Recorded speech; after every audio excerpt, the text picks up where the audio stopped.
What is up, DTube Steam blockchain? So today I want to talk a little bit about water and mind control. Ooh, it's getting deep. No, but I just want to use a little bit brief here, do a video on it, because I feel that it's somehow in many ways related, and I just want to go over it just a little bit on the surface. And so in some ways I see a lot of people doing videos on all kinds of that. Well, right now with more advanced technology, with artificial intelligence coming eventually, and well, we are natural intelligence, right? But now we're also gonna get what we call artificial intelligence. And in many ways, I feel that a lot of people do not like new stuff. And it makes sense. What is artificial intelligence? How is it going to change things? But if we look at intelligence, if you just look at the word intelligence, it's intelligence. It's smart. Do you know what that means?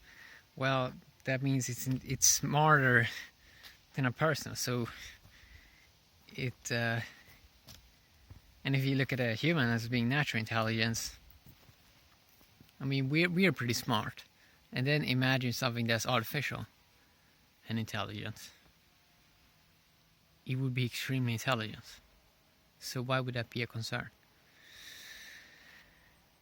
So let's talk a little bit about water. And so why mind control? Why did I want to have that in this video? Well, because a lot of people are doing videos on, the robots are coming, oh no, they're taking our jobs and stuff like that. And then sometimes people see, oh, wait a sec, there's a lot of weird someone wants to control me, and I mean, all these stuff. And even though a lot of that is probably, I mean, individual humans, many of them have their own agendas and stuff like that, but that's mainly just their psychological drama. And it's mainly a lot of humans ask, oh, I want to control this, I want to control that, but controlling nature, controlling the whole existence is it really realistic when you look at it? So a lot of people stuff in a lot of topics now in the same kind of videos, stuff that they're fearful about: automation, artificial intelligence, mind control, that you're going to use, that someone is going to read all your thoughts and all your value and all of this.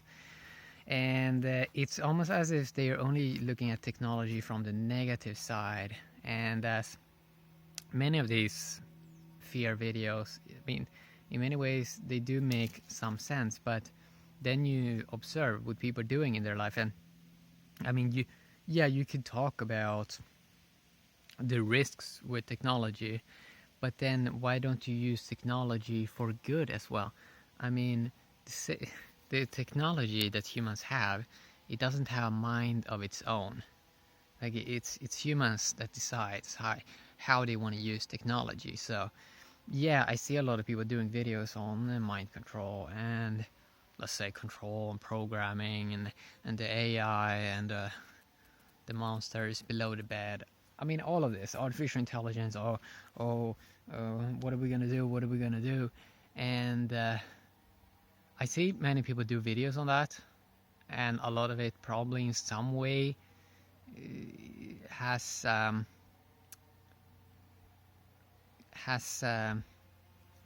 mean, of course there are risks with everything, but I see many people that doing videos on these topics, they are not that focused on solutions. They are only focused on almost trying to go back, we don't need to use smartphones anymore, we should not use any technology anymore. And it's almost like they want to completely say that, or do a dualistic view on technology, that all the technology is bad, someone's going to control everything that I do and all of this. But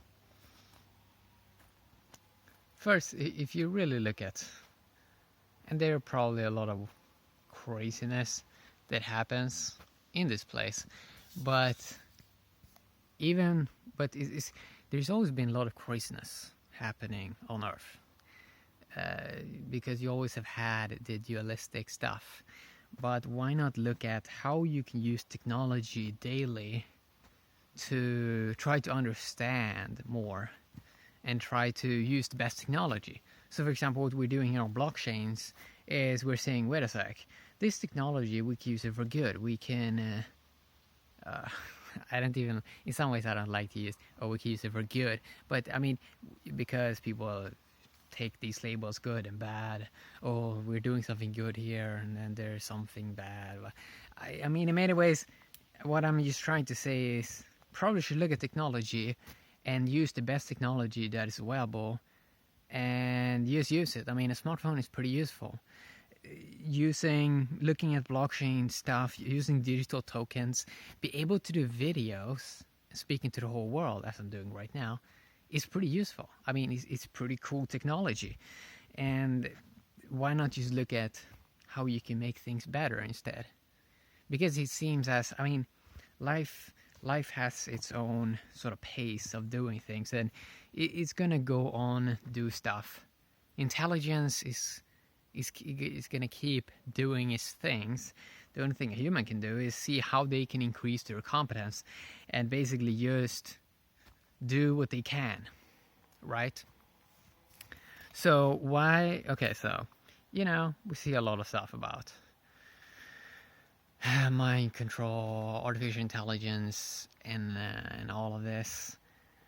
And in some ways, my view of it is, first, if we look at, I feel that many people, when they look at mind control and all of that, is the first thing that is confusing to me is what a person has in their mind. I think that people think sometimes that they have some super rare thing in their mind, or that they have some data that is very original. But if you really take a look at it, the only data a human has is their little sense impressions that they have gotten from the 5 senses that they have, and they've taken in some data, but they really cannot take in. I mean, they don't really have some. I mean, they can't really think of anything new other than they can only rehash the data that they already have in their minds, and they only base their life experience. They can only go from what data they have been taking in. So it's not really that much interesting data. I think that when I look at it, it's not really like there's no super valuable data that a person is sitting on in their head. I mean, that's how I sort of looks at it. I mean, it's just like, what is it? What would be the super value thing in a person's head that is dear, that has?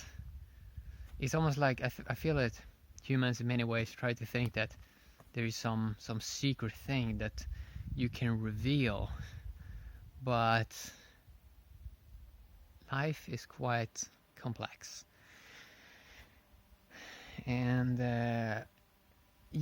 so why would anyone, first of all, control someone's mind? I think that there probably is some stuff like that going on, but if you look at it from a larger perspective, does the average person have some super interesting thing in their mind? No. It's very basic stuff. It's very basic stuff. It's survival. I met my friend today. So I feel that people exaggerate it a lot. But everything should be looked at, of course. Now, how does this? So we have the mind. Why did I pick water in the title of this video? Because water, a lot of a lot of existence is basically is water. And water is intelligence. So in a way, I sort of feel that humans have sort of misunderstood in many ways what intelligence is. So even the ideas of mind control, the idea that there is some data in the mind, or that the intelligence, that all of the intelligence is in the mind, while actually it's all across the body, because water is intelligence, and water, 70% of humans are basically water. So it's more that humans should study water, and water is all over the body. It's not just the mind, okay? The mind, the intellect, and all that in the head, great. But if you only look at one part, you don't really get the full intelligence picture. So I think there's a lot of misinterpretations when humans are only looking at the mind and not looking at water, because water is intelligence. And in some ways, I think that humans look at that and they find it kind of boring, because it's like, okay, why should we study water? It sounds pretty boring. So humans always want to do.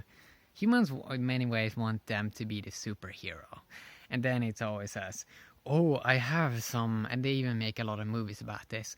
"Oh, I have some knowledge in my head that is super exotic, super rare, or whatever." There's been so humans in many ways want to be the hero.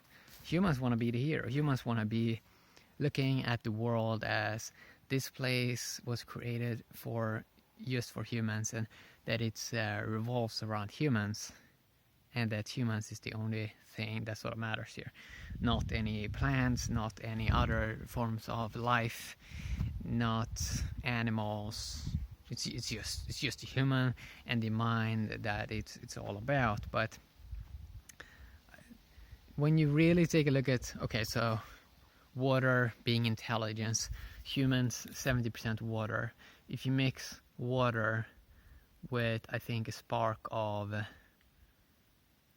don't quote me on this, but some spark of electricity or something like that, the life process in some ways gets created. Don't quote me on that, but okay, so we look at that. So the mind, in many ways, we can say that the mind, it's a lot of water. Like how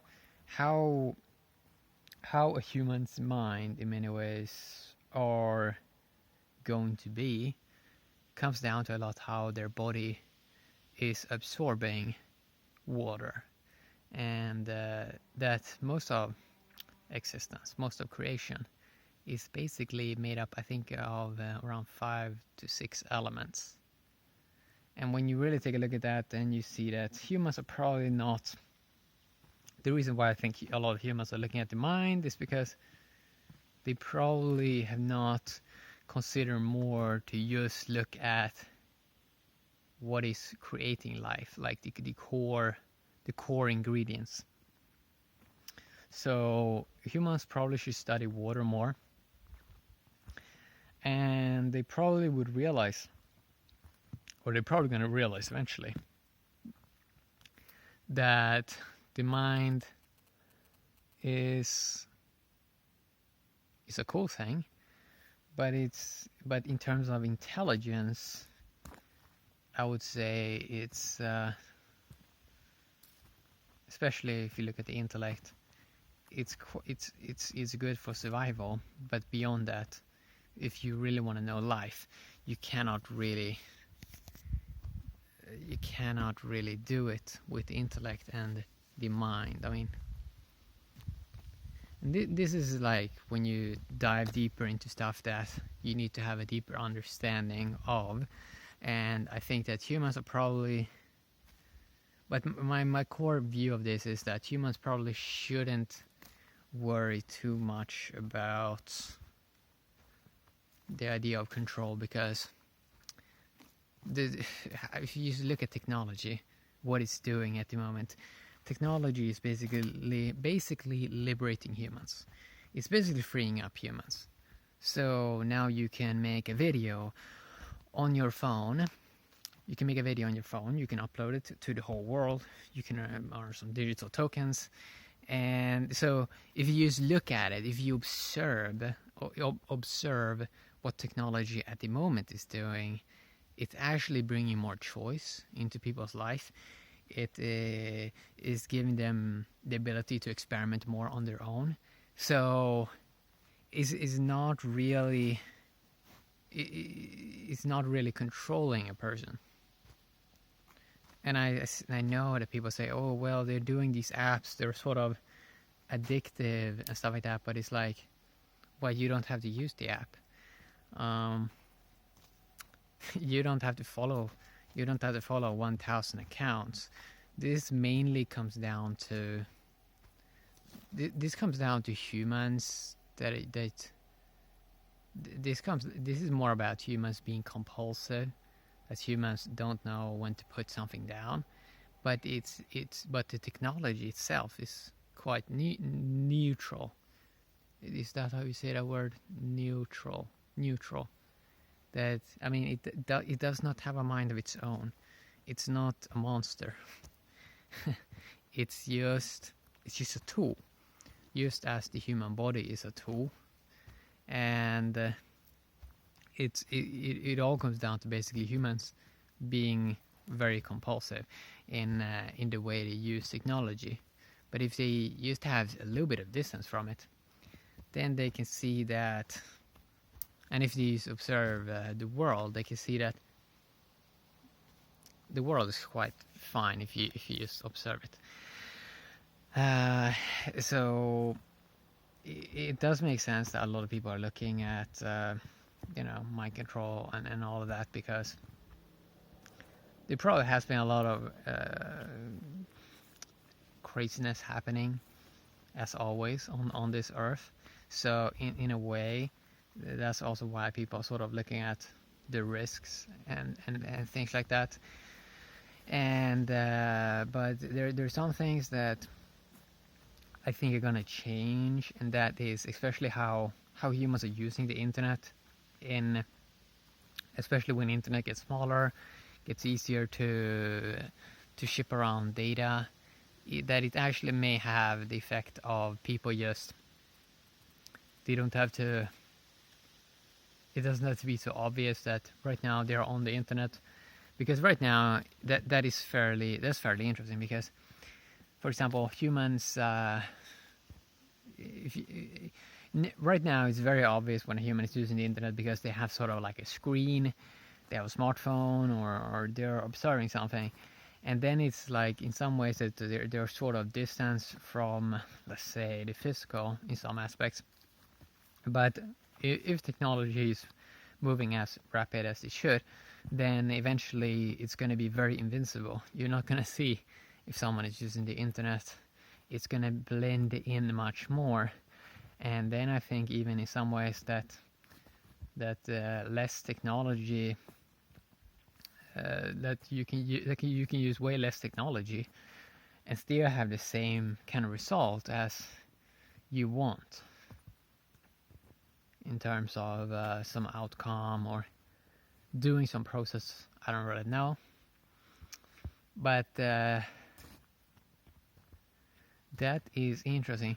I also think that many people do not know, for example, that they are not really paying attention to all the interesting stuff that goes on with blockchain and decentralized apps, and that there's a lot of people looking at solutions of how you can do a lot of stuff better, because it's very clear that a lot of the platforms, a lot of the first generation internet platforms and websites, it's very clear that they're going to be replaced, because they're not really bringing that much value.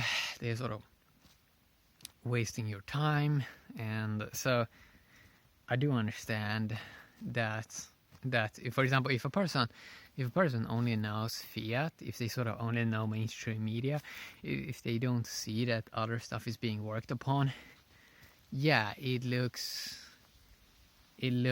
like everything is going to fall apart. But when you know that there are better things out there already right now, and that more and more and more interesting stuff is going to come out, then you can sort of in many ways relax. But it sort of is a paradigm shift, I think.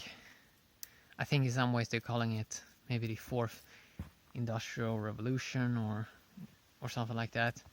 Can be something great to look into. But yeah, that's what I want to talk a little bit about today. So to summarize, water being intelligence, and that we are mainly water. We probably should look at water than just the mind. And I mean, the mind is just it's perceiving stuff. It takes in stuff. But what one person can take in their mind is very limited to, if you look at the whole kind of creation, the whole sort of existence. Like there's so much more stuff happening that we can't really take in. And that it's not really about, I don't really think in the long term that it's that much about data mining. Because if you really pay attention to just life and the way sort of the mind is done in terms of evolution, it sort of seems as that the intelligence sort of realized that, okay, we have all this data in the world. It doesn't make any sense to store it just in the head or just in the body. But it sort of makes sense to have an ability to perceive things, to sort of absorb things, take things in, but then also in a way do not be like forced to store up everything for a lifetime. Because why would you? how much data is it that your eyes can take in, and would it really make any sense to sort of store this for a lifetime, forever? I don't really think so. Because imagine storing the whole universe, storing all the data in the entire universe, especially if it's true that the universe is expanding. It doesn't make any sense, right, to store all of that.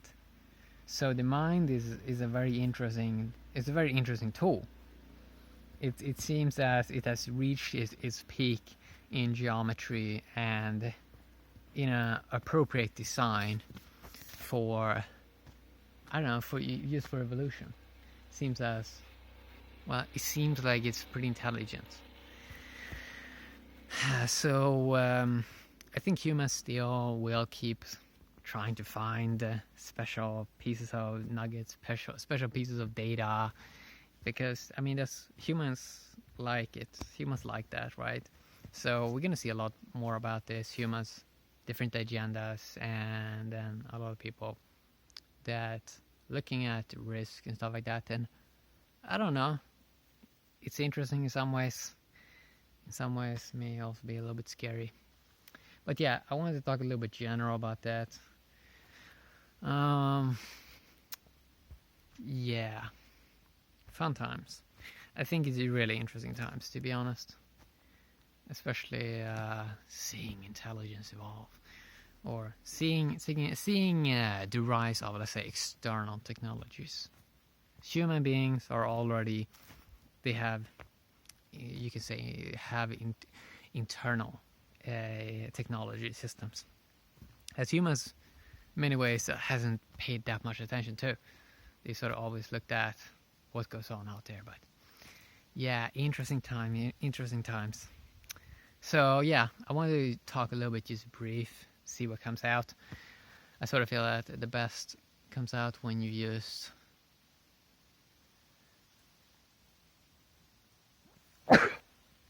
I don't know, when you just look at things and it comes out. Yeah, have an awesome day, the Tube and the Steam blockchain. Bye bye.